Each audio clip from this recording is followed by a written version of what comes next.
amasan kazana namite salam kahin bole tunia hi KSO General Headquarters hailanga office om theta lo ja chu chelai kukin pi Manipur Kim office ban chara hi ki hong ding a hin to hailam kai hong ki khomovin program neu cha hon do lekin chum ding hin hi chi amun hi le bizang a hi in marveng to opposite a hin kukin pi Manipur office to akimat tabong hi chilang hi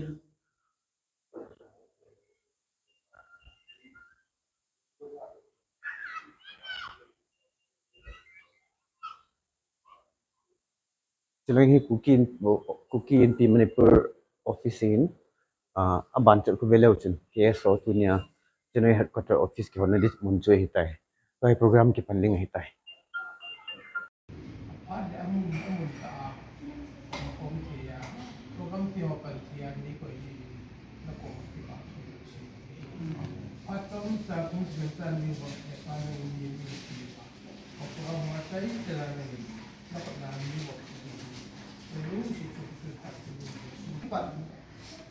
wahi furniture board mas sila kinam haya ta koi bai nei wala lai bu mon ti ki to ka ta bu ki chai tu na chi ka ve ve ni ka lam na we kai wa chi ale moi hu ko ba ni to na din ki chan ka nei no ye so ha cha hi mang mo to lon mo au si hi ta ki ki ma ka lu jiu abang ka le ki sia ka hu jiu bang ka le ki ai sia ka jiu bang ka le Tujan pur office ka zawa ta ka ile le ka te office ka chu to ne ding ti nei lo wai le organization ka ki vai pu na ni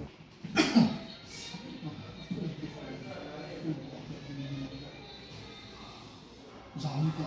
nam na nam ka tho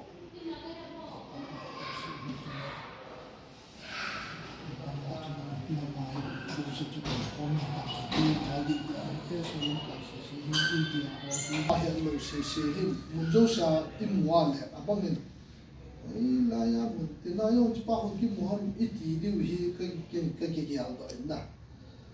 PS ko ma mitin khatam jong la kanijao ma cham committee di yong la nu party khanga chu kanijao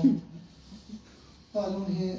KSL fa ko member chu ka hi po kyo hi chong tu ke hi ayong la galang um pa na chu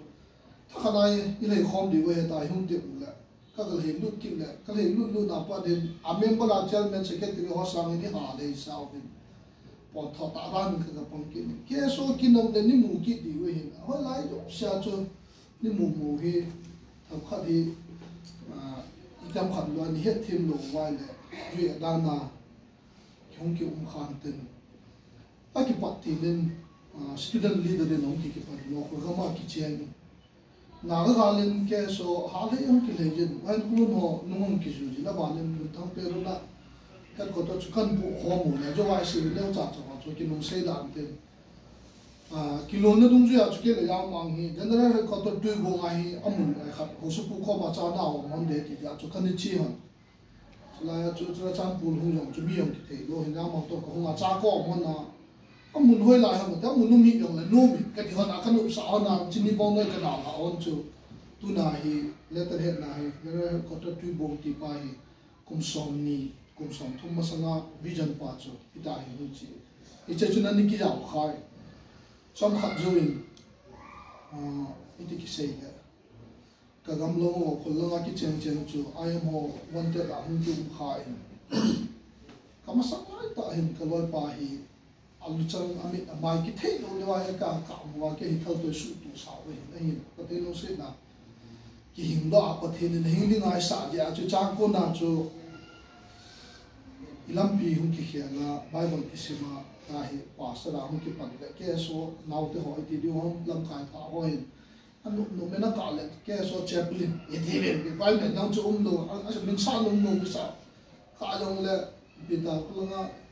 salva na chaplain so na hon de ti ka chi ka le phaya ki ma yong chu ke so hon sport and mo le a thi so no ni pat sa yo ka pastor kin na chu min bidang sa ngai min pha le ki paw me ta ke so te chaplain da na he appointment nu lo ai te le jing ke ku ni ho he le kin thu bi chung à hiện tại đang học vốn à ra là tôi đi miền Bắc thì lâm cải thế đi lâm cải họ giống như chung thì bà thu cái hình phố này thì chỉ chơi của mình muốn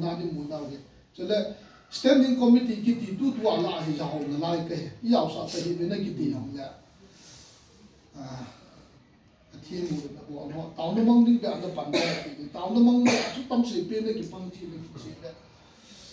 tu chân là trong standing committee đã giàu sao chứว่าchú là cái committee cũng đi hết thì nó yêu nát đã lên người kia giàu cái tí ra thì làm cả họ những hai anh nó chúng mình cần đi cả là khả năng mình cả là có thể tu sửa họ lại mua cả là thiên nuôiเราไปcái khop nào cho nên cái tủ rất là bằng khát chỉ tao bằng khát cho hết thì qua chú thằng khác cái sự thiên nhiên đến nó quá chào chú mà có cái gì mình cái bà thu hình phố nghìn cho nên hết có tôi làm cái và hi trong khát hi đi ta chú ha bây giờ này cái buổi bia hi phaya hi in muốn khát vào này cái này chú na ha bây giờ buổi bia và chú cái bishop office còn mà chú hi trên này cái chú và chú amu dia ni cho wa tua anda ha no mu ke ve no ma chu hi le ki lo min da phai du nga dong hi administrative office ka ni ke ke di ti ni ya la nim ja cho phai office ni mu ni ke hall chu chu administrative office ni ki ti a jo wa se ku ki in a lui pe pe chu committee khat no ni in pin jong jang the no meeting khat in ya hi le a fi ki pi chu chu ke ho pero na chu ka pon na se o vin ulun thang president hi la ya pressman ho sum kon la sat lai ta hin la sum kon to pi to ka ko kho mo bin a tan na ring khat to khat la na ring se cha khat hen ka ki choi wa ilu sa lo be no mun chu lu ter ja nam khani ke so ka pui lu no wa ken khon dak ka bola president pa ki na lang chin pa he ma he ka khat la sa wa china ki pa chu ka phun no wa la chu ka lu den je mo ga som khat jo bin jo wa se chu ha sa ta ki lu wa SP mà đi ngay họ đểว่าcái xe lê để cho bao công ông hi cho phải tất cả những quân không mang tới cái hộp đó là đồ riêng này nè bao quan cho này thì nó thôi thôi đàn cho nên cái trả này năm đàn cho phát trong hạt hi nhà bằng cái tu sửa na sửa cái gì đó đấy để cho bao nhiêu phụ nữ này số mấy đứa người nó mặc không lại chiều là office hall mà ôi lại hình như nó chỉ là headquarter rồi thì cái ông muốn nó chỉ là headquarter hết thì mà hình như là mang xe đàn cái gì sao sao vậy mong coi muốn này chỉ là headquarter thì ra thì cho bạn này là ngao không hơn rồi thì là ngao không hơn rồi thì ra này từ nhà thì lại muốn là thì kinh khẩn nó đến khẩn thì ta nhưng khai thì ta bỏ đồ thì cái màu mình lên trong cái phải in làm cái giống xin cái phải tiền cái số hi inam sumo watu chang gya hi ke ho het da na long ho ju si het da na long hi nang kilo khom na ta hong man lang thing no ya han lang ipp jong ya hi ta hi flow ta che sau pin na nam na hin tong organization ni ku students organization hi tu cha dai aka la dong ni ma yong break yong ber si ta jong khalo hi ta hi hoi ta che jing jing tu cha na chi ipp ni ma sanga lo na ga la ya chu ke so nam thua ni ki po hết thì đi nghìn quen khu luôn họ kim ngọc pe họ làm cái lại nông ki ju ya ni ki le ban nói ta chúng tổ chal pe in pi yong chu ang poi kan jong le ke so wa ma le ya in pi election ki bo pi ji ita chúng pe he tu ni hin ke so jana her ko to I ko pi mo wa hi ta he office hom the le permanent hi yong le ki pa thu ken ko ngin tau na mong ding an se wa chu ngày đông cái hình thun cái hậu điểm một trong các cái loại sẽ hình cái bài bảo trang hình sinh nghe chút địa hình diện chút là nét trồng lại nó đòn trồng lại nó còn dấu siêu chút và thêm lô pin là tình bỏ luôn tôi đi bỏ nó đi kiện in lo office lo lăng bài bảo trang dùng cho căn hall tập còn cả lúc khi mà chút thì cái bao dấu xì và thêm lô pin là ngày bỏ lại là có thể là luôn đấy đấy abut pate aki patu ma hi le pathenin mi hi apuya hi le phain ei ma dei de ya hi ei ma lung dei de ya hi apa so hi hellam lam khai yong le ei ma dei de ya hi pathin I pui go na le thei ko pathin lung lam hi pu mi hi min pathin lung lam ke pu dai wa ma chu pathin dei de ya hi pathin lo pin de nga hi me yo se kya la le ma wo nga ki lo ling the he ki mel chi de nga chu ka sim no men aban hi khat chu hi na apathinu pakai hi khan nam ni ke chu amin lu hi ve sam som thum la thum chang som la ya pathin tam ta omin dunya he I pathin hi pakai pathin ha chung nu pathen yo si pathen leng yo si leng kha anam mi te awang phai ti ho hi ka la thu ta man la hi jong le se ti ta jong le tu ni che ka sim no min chu la chai na hin khat ka sim no chu bi ham tu pathen le ko ba ki sun lu ju jin koi hi jong le a ki su ga chu pakai pathen a ki su han ti first korean book chang som tu la ka in thiên sun to ki tu be se no he ti jong le ta lai hi lu thi ba hum chu ki sim mai lo ka na ki chang he ta so a ding a lim pen chu sa sang mang boy alo la to khom pi ho lai hi ta i ki sun na ai lo le i pathin hi ding pa hi pathin di ta pa hi ame me hi lo bin ati ta hi tu ba ki ngam na ta ai ne wa la pathin ni ho khela ga la sa na pathin ni ho khela na to de hi ke so office ki ti chu bolu bol ma ta na ma ni na hum ki bol de ke so ki ti hi jo vi to na me se vi ke no te am ving student ving ne ti ve ki de ti na to mi len pa cho to mi len pa ka ti vi to mi len pa chu pu vi pin chu na loi le pa ma chu ki mu to na pai ti mi la la gam khana ni ki chen khom no nga ni ki hel khom he phaya chom khat eso masangal hi le thi na ringa chu pi ka ding bol pi rom ti le ho pe ram information assistant information secretary ku ki student organization ti khat ai khat ki puwa wa le le ma phat da ma mai bo ve chan man khala ge so pum pi chu ki min se be na ma na lu ngam ta chu ki puwa pa lu nga lu ta wa chan ge chan dum mi la ki se lo a jo wa a ki bol se do lo du ki pe ho la chu ja wa hin na a ki chai nu ngai ja hi chu khang khana long chu ni ki bol i piam te la tu ni ka se chu ka ta ma sana ikimat da mu chu ka ti so mo ni nam la tong ti le ke so chu ki khan long ga ta chu ki le kho hi ti chu ni hi in tu ni hin nung kim lai ta khoi sa lai ta ga lai ta hi long le ke so jere office mun khan lo the ding a hum la hin dedication prayer hi i pi hi le tu ma sanga so ta i ja wai ta hin tu tha tu nung la hin pathen mina ki thin su na wang kin pathen na cha khat hina ka se lung chu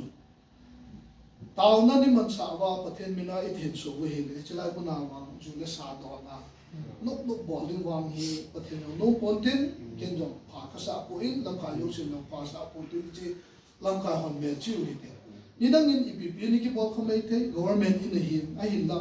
ki bol da nu chu ta pa na chu na ma ding office ka hin ke so a ding pa sa kha ki thin su di hi chu pathen nung dei ki ve jap han lang na pathen ma ding thil ho yo si in sunga hi bol lo dai ki nei han lang na bol nan mang ki nei da ti hi tu ni ka tip na no hi te an sam pe ni yong na tu le na ba cha le ki ding so ke yun lang taw na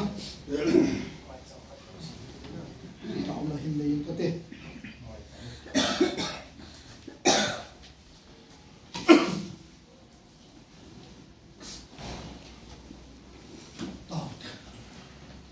Hallelujah, hallelujah, hallelujah. Tu so inji ko pati, lumin na pi ka tao bai. Hasan na ka tu na ho hi. Ke hon kal ka se be na ding wa na bo nu ani hi ji ka tu sibu wa ka mu bi. Tu ni nang ni.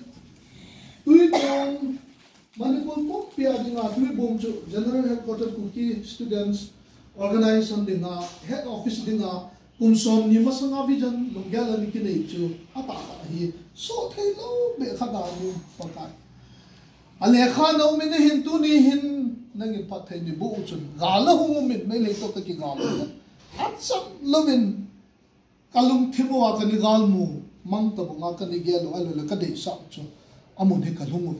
ata hin office kha di nei theding in nei petavin na min lo pi ka thangwa ne he pakai anam pum pi hi nanga ki su ki hi te ni lam kai no se ne pat tu ni na ni chlai office hin lu dinga ke so general headquarters president apada ato kho pi ho jo se pakai nangin na pi sa chi na na sa chu be pi ki ni lam pakai gal to na ma to amul la pat ki to ti ai chi na he kan ti na ti bo te na tu se te na in pi be ring in na tu ni ni chu sunga thelum jo se computer hi tongda hi tunda hi room sunga hi nang ma mina ka thin su he poka nang ma mina ka thin su ko kilo na hi chi in hi thil se thil pu na do no ho ki bol na in a hi lo na ring in na ka ta hi chu ta ho na chun tu pha na hi hasa lo pakai na ko na hin lang do pa pathin sa pa pathin so na ka tin pathin bina ando na le na ang atin so na kahit dito na hiya na so hu hin pu je so mina ka ta he amen